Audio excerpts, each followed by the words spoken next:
Hello வணக்கம், இது உங்கள் சிவி. ஸோ ஒன்று சொல்லாமல் எப்படி இருக்கீங்க? இன்னைக்கு பார்த்தீங்கன்னா ஸ்கூல் டாஸ்க் பயங்கரமாக ஜெகஜோதியாக போயிட்டுருக்கு.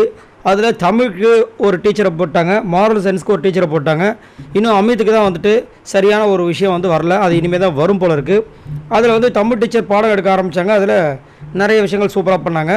ஒரு சில விஷயங்கள் வந்துட்டு அதாவது சாண்ட்ரா திவ்யாவில் பேச விட மாட்டாங்க, அப்படியே வந்து ஸ்டாப் பண்ணுறாது, நல்லாவே தெரிஞ்சுது. இன்னும் அன்புக்கு அங்கே தானே இருந்தாலும் அந்த மெயின் கேரக்டர் உள்ளே இருக்குமா இல்லையா?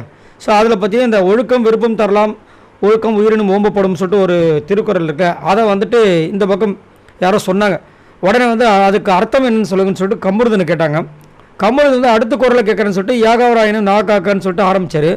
அதை அப்புறம் சொல்லலாம், ஒழுக்கத்துக்கு முதல்ல வந்து மீனிங் சொல்லுங்கள் அப்படின்னும் போது இவர் வந்து திக்குனாப்பில் உடனே வந்துட்டு அதான் நான் பார்த்தேன், ஒழுக்கத்துக்கு உங்களுக்கு தான் ஏகா பொருத்தமாச்சுன்ட்டாங்க. ஏம்மா என்னம்மா நீங்கள் தமிழ் டீச்சரா இல்லை வன்ம டீச்சரான்ற மாதிரி இருந்தது. ஏன்னா இங்கே வந்து ஸ்டூடெண்ட்ஸ்க்கும் டீச்சருக்கும் உள்ள விஷயம், ஸ்டூடெண்ட்ஸ் வந்து உங்களை ராகிங் பண்ண ஓகே, அதேமாதிரி ஸ்டூடெண்ட்ஸும் பார்த்தீங்கன்னா கொஞ்சம் எல்லை மாரி தான் போகுது. இது வந்துட்டு ஸ்கூல் டாஸ்க் மாதிரி தெரியல. ஏன்னா ஸ்கூலில் வந்துட்டு எப்படின்னா பசங்க வந்துட்டு கொஞ்சம் ஸ்ட்ரிக்டாகவே இருப்பாங்க, அந்த ரெஸ்பெக்ட் கொடுப்பாங்க. அதுக்கப்புறம் அதில் வந்து நாசுக்க கலாய்ப்பாங்க, உடனே பயப்படுவாங்க, அந்த மாதிரி இருக்கும். இங்கே வந்து பயன்றதே இல்லை.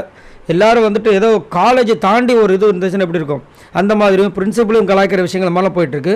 கனி வந்துட்டு இன்னுமே இந்த பாரபட்சம் பார்க்குற விஷயங்கள் தொடர்ச்சியாக நடக்குது. ஆனால் தமிழ் அந்த விஷயங்கள் வந்து ரொம்ப அழகாகவும் எடுத்தாங்க. அது வந்து சூப்பராக வந்து ப்ரொனவுன்ஸ் பண்ணுற விஷயங்கள் எல்லாமே ரொம்ப அழகாக இருந்துச்சு. ஆனால் இதில் வந்து இந்த பர்சனல் அட்டாக்கிங் மாதிரி ஒரு சில விஷயங்கள் பண்ணது கொஞ்சம் தவிர்த்துருக்கலாம். ஏன்னா கமருதீனோட பர்சனல் விஷயத்தை இங்கே வந்து இந்த கிளாஸில் வந்து வச்சு அசிங்கப்படுத்த வேண்டிய அவசியம் இல்லை. ஸோ இதை பற்றி உங்களோட கருத்துக்களை சொல்லுங்கள். உங்களுக்கு என்ன தோணுது? அவங்க கரெக்டாக தாங்க சொன்னாங்க அப்படின்னு நினைக்கிறீங்களா?